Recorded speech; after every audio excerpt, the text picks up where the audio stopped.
We have a lot of unhappy farmers in this country at the moment, and I'm sure the Prime Minister won't thank me for raising this. We've had changes to inheritance tax, which mean a lot of farmers feel they're going to lose their farms when they die or their father dies. How important are farmers to a country? I love our farmers.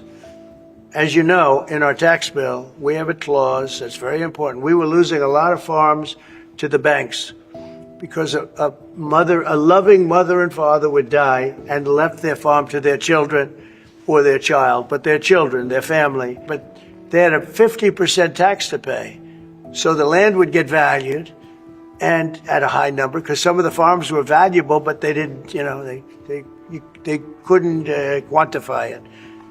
And they'd go out and borrow money to pay the estate tax or the death tax, as it's called. And they'd overextend and they'd lose the farm. And they'd commit suicide in many cases. We're seeing that. Our levels are nowhere near 50%.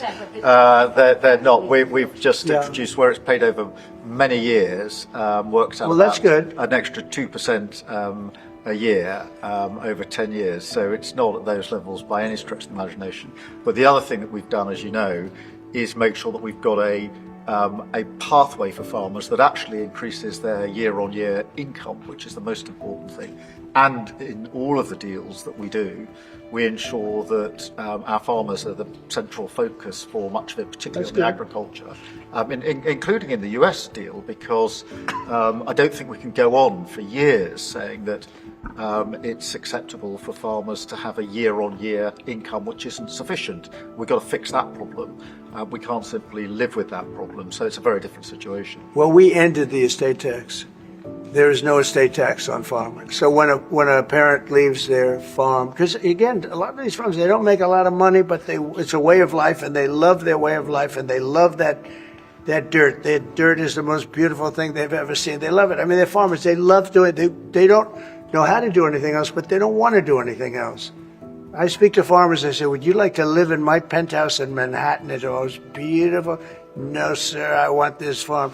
Now, what happens is, we were losing a lot of people to suicide. They'd borrow money to pay the estate tax, and they were not able to pay it. And some banks are ruthless; they wouldn't do anything, and they would end up committing suicide. We have totally ended the estate tax in those situations, so there's no estate tax. So when a parent leaves the farm to the kids, they don't have to worry about their local, possibly unfriendly banker coming in and stealing their farm.